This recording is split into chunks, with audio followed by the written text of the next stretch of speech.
ক্রুশের ঘরে যিশুর প্রথম পতন। নিজের ক্রুশ নিজেই বহন করে যিশু এগিয়ে চললেন কলিতলা বলে পরিচিত সেই জায়গাটির দিকে।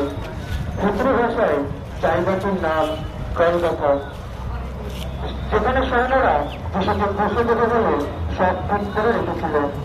রাস্তার চারপাশে বহু লোকজন সব দাঁড়িয়েছিল পুরো দৃশ্য দেখতে বলে। কিন্তু এদের মধ্যে থেকে কয়েকজন ঈশ্বর নিন্দুক বলে যিশুকে উপবাস করতে লাগলো। কিন্তু সব উপবাসী যিশু নীরবে সহ্য করে গেলেন। তার কোনো প্রতিবাদ পর্যন্ত তিনি করলেন না।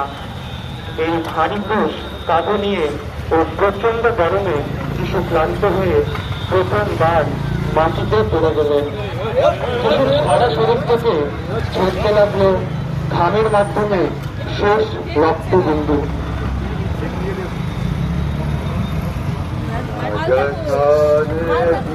রাজা